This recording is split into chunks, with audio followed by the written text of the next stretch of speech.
មេរៀនថ្មីយើងតាក់ទងជាមួយនឹងការបញ្ចូលទិន្នន័យជាមួយនឹងការប្រើប្រាស់ការបញ្ចូលទិន្នន័យដើម្បីឲ្យលេខរៀងកើនអូតូហើយនឹងឈ្មោះកើនតារាងមកយើងអត់ចាំបាច់បញ្ចូលទិន្នន័យទុកជាមុនទេតោះណា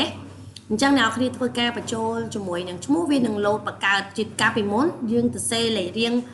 មួយហើយយើងអូសចុះមកត្រឹមចំនួនដែលយើងចង់បានឬក៏យើងធ្វើរួចរាល់ហើយទើបយើងចាប់ផ្ដើមមក select វាទាំងអស់ហើយទៅដាក់ border ឲ្យវាអញ្ចឹង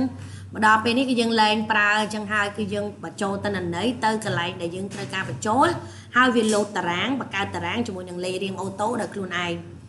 អញ្ចឹងឥឡូវយើងងាកមកចំណុចរបស់យើងខ្ញុំ select ទីតាំងដែលខ្ញុំត្រូវឲ្យវាចេញចាំម្ដងគ្នាអត់តន់ច្បាស់ថាទិន្នន័យរបស់អ្នកទាំងអស់គ្នាត្រូវការបញ្ចូលបន្ថែម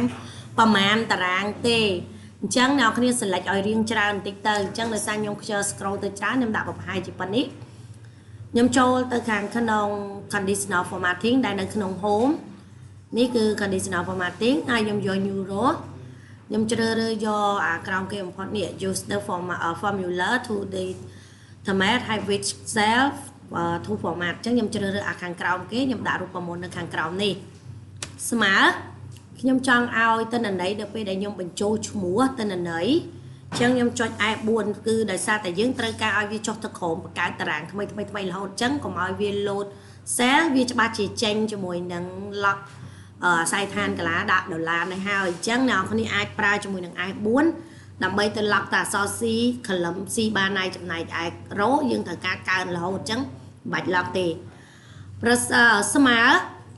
អាស័យដ្ឋានកន្លា C5 បើមិនទៅទេមានន័យថាសញ្ញាធំជាងតូចជាងទល់មុខគ្នានេះគឺយើងអានថាបើមិនទៅទេយើង set ឲ្យវាឃើញមានតារាងចូលបើអ្នកគ្នាចង់ដាក់វាឲ្យឃើញមាន field មានពណ៌អីបន្ថែមក៏ដាក់ទៅតែខ្ញុំត្រូវការតែតារាងទេអញ្ចឹងខ្ញុំយក OK មកអូខេអញ្ចឹងនៅពេលដែលយើងចាប់ផ្ដើមធ្វើការបញ្ចូលទិន្នន័យឧទាហរណ៍បញ្ចូលទិន្នន័យឧទាហរណ៍ឈ្មោះអីគេមួយហេងលីលីឧទាហរណ៍យើង enter មកវានឹងបង្កើតតារាងឲ្យយើងអូតូតែម្ដងយើងអាចធ្វើការបញ្ចូលទិន្នន័យបន្ថែមទៀតគឺទោះជាអ្នកនរគ្នាធ្វើការបញ្ចូលប្រមាណក៏វានៅតែបញ្ចេញតារាងមកឲ្យយើងរហូតដល់ផុតទីតាំងដែលយើងបាន select មុនហ្នឹងអញ្ចឹងនៅពេលនេះយើងមានទិន្នន័យជានៅពេលដែលយើងលុបវិញតារាងក៏បាត់ដូចគ្នាណានៅពេលដែលយើងមានតារាងទិន្នន័យរួចរាល់ហើយប៉ុន្តែលេខរៀងយើងវាអត់បានចេញមកទេអញ្ចឹងយើងត្រូវមកដាក់រូបមន្តឆ្លៃលេខរៀងឲ្យស្មើប្រសិនបើកន្លែងនេះ C5 បើមិនទៅទេ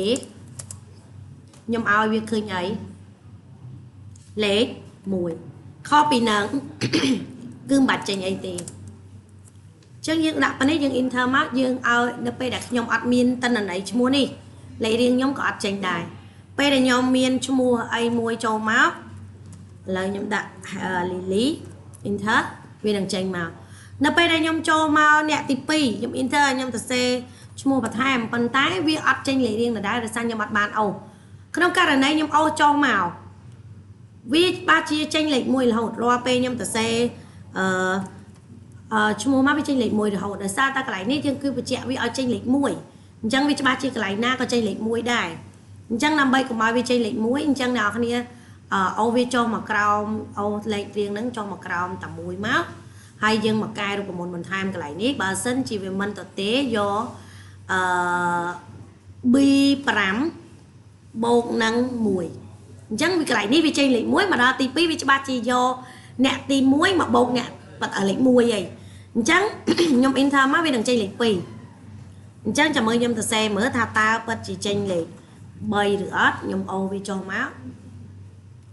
អញ្ចឹងឥឡូវខ្ញុំវាយសុកកែវឃើញចេញលេខ3ហ៎ព្រោះអាស័យដ្ឋានកន្លាវាកន្លែងនេះគឺយើងយក B6 វាធ្លាក់ចុះមក B6 បូក1អញ្ចឹងនៅពេលដែលខ្ញុំវាយមកខាងក្រោមទៀត enter វានឹងចេញលេខ4ដោយសារតែវានឹងធ្លាក់ចុះមកក្រោមគឺធ្លាក់ទៅ B7 បូក1ដោយសារ B7 លេខ3អញ្ចឹងវាបូក1អញ្ចឹងវាចេញអាស្រ័យលេខរៀងត្រូវហើយនឹងទិន្នន័យយើងក៏ត្រូវដែរអញ្ចឹងចំណុចរបស់យើងថ្ងៃហ្នឹងគឺមានតែប៉ុណ្្នឹងតើតោនឹងការដាក់បង្កើតតារាងអូតូនិងលេខរៀងអូតូបន្ថែមនៅពេលដែលយើងបញ្ចូលទិន្នន័យ អ ចឹងអ្នកនរគ្នាអាចអនុវត្តបានអរគុណច្រើន